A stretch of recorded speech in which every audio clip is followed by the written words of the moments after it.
Want help to grow your business? Download BRiN, the world's first business advisor in your pocket. To find out more, visit BRiN.ai or search the App Store today.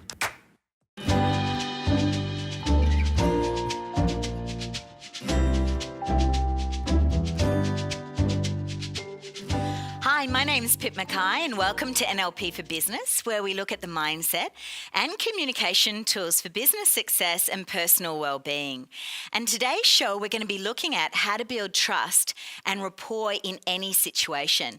And this is so important in business because when we build trust, we manage our teams much more effectively. When people trust in your vision, then they're more likely to follow it. And of course, in sales, trust is really important. After all, we're not going to buy from someone who we don't trust is going to deliver on the product. So when I first learnt these skills in my NLP practitioner training, this is back in 2000, I was like, well, you know, I'm pretty good at communication and pretty good. People tend to trust me. And I thought that I really knew all about it. And I was really surprised at what I learned. And one of the things that I find is when we're good at building trust and communication, we don't really know what we're doing. It's just an instinctive or intuitive thing that we're doing. And that means it's not easy to teach other people who might not be building trust as easily as we are. But also, we don't know what to do when that trust doesn't naturally happen. So we all know in business that there's people we get on really well with, and then there's other people that for some reason we just don't seem to click with. So what can we do? What can we adjust in our behaviour and particularly our body language to be able to build trust with those people we wouldn't normally get on with? And this is really important in our business because we might get on really well with our sales team who might have a personality similar to ours, but what about our accounts team? You know, we might not find that we've got such a similar personality with them, and yet we really want to make sure that they're on board with us for our business. So these tools are very simple tools that are going to really assist us to build rapport. So first of all, we want to look at, well, what exactly is rapport? So rapport is the ability to get on with anyone at any time and build trust. So this is a really great tool to help us in all communication. And so why is rapport important? Well, it really helps us with our corporate culture.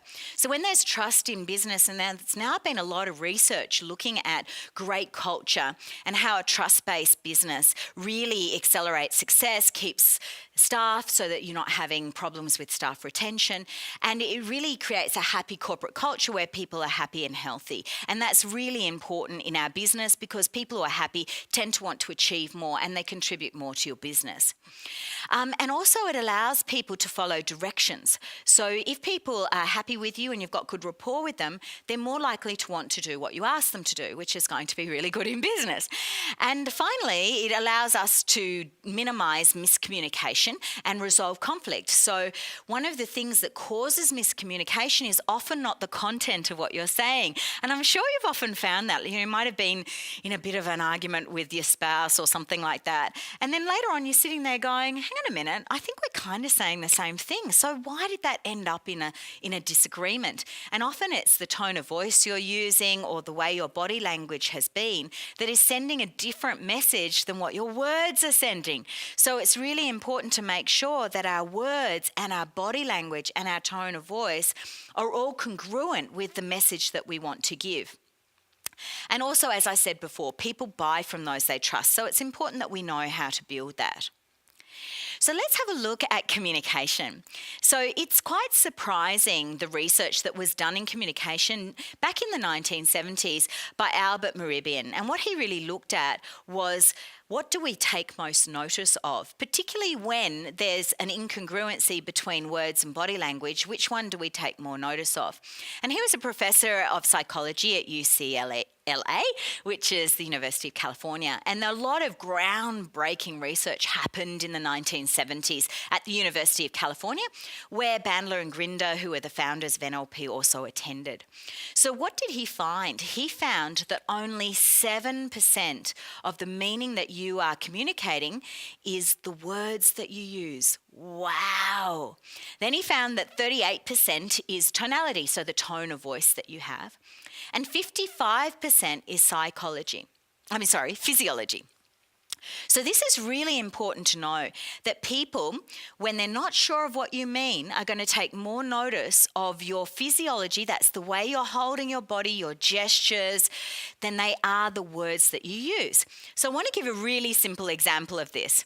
So I could say the word no, and you might have one meaning to that word. But if I went, no, then suddenly there's a whole different meaning to that word compared to no. So now we're seeing that there's a completely different meaning of that word depending on my physiology and also the tone of voice that I'm using. And that's actually more important than the word I'm saying itself in terms of meaning. So this is very important for us to understand when we're building rapport. So basically in rapport, people tend to trust and like people who appear to be like themselves. So that doesn't mean that you have to pretend to be like the person. It means that you can adjust very simply body language and tone of voice, and this is going to really help build that trust and rapport, and it's really powerful.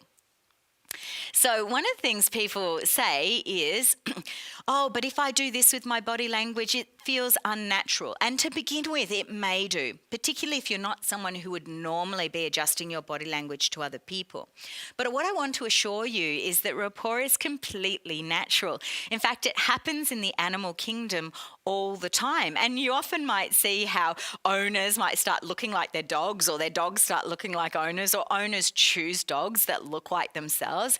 This is actually part of rapport because we're seeking something that is familiar, because it's easier to trust something that is familiar compared to something that feels alien to us.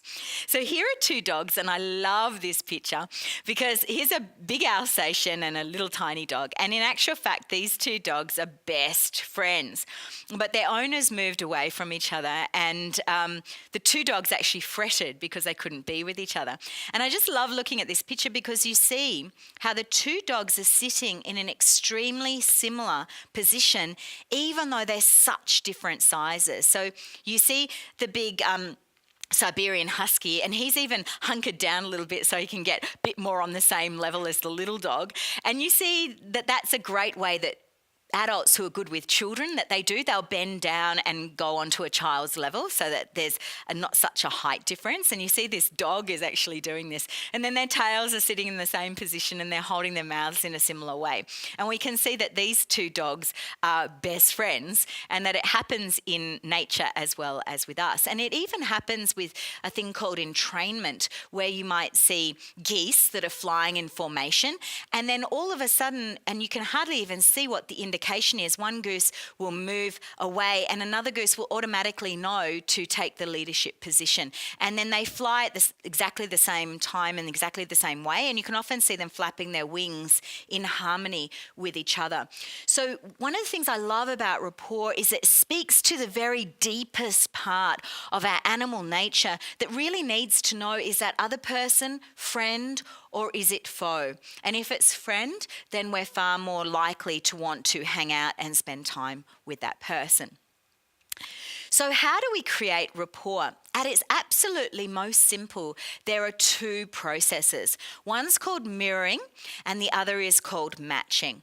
So mirroring is where you hold your body language in exactly the same way as the other person, as if they were looking in the mirror.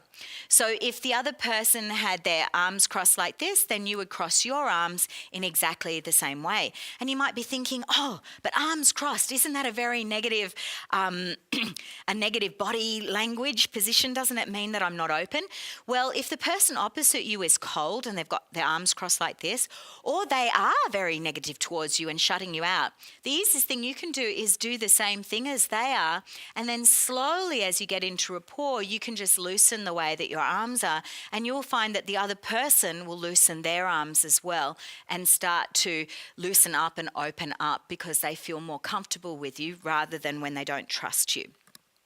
So mirroring is where the other person looks like they're looking in the mirror. So if you've got your right leg crossed over your left leg, then the other person, if you're mirroring, would have their left leg crossed over their right leg, because that's the way that it looks exactly the same in the mirror. And we can see this in this picture of the dolphin and the seal. You can see that they've got exactly the same body parts in exactly the same position. So when would you use mirroring? Well, I tend to use mirroring a lot. This tends to be the main way that I would get into rapport with someone. So if the person's leaning forward and they've got their hands in a particular way, I'm going to lean forward and have my hands in a particular way.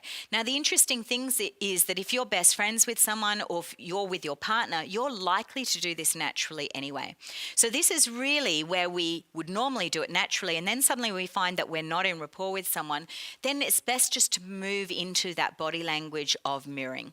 But if somebody is really depressed, you probably wouldn't want to do mirroring because you tend to feel similar emotions to the person that you're mirroring. So you want to have a little bit of a distance between you if somebody's very depressed. So what would you do in that set of circumstances? You would do matching. So that would basically mean if I've got my right leg crossed over my left leg and the other person would have their right leg crossed over their left leg, and then when they're looking in the mirror, it's not exactly the same as if you were in a mirror. It's a little bit different, and that creates a little bit of distance between the two of you, but the person will still trust you. So this is a really powerful, extremely simple process. To continue enjoying this presentation, download BRiN, the world's first business advisor in your pocket. To find out more, visit BRiN.ai or search the App Store today.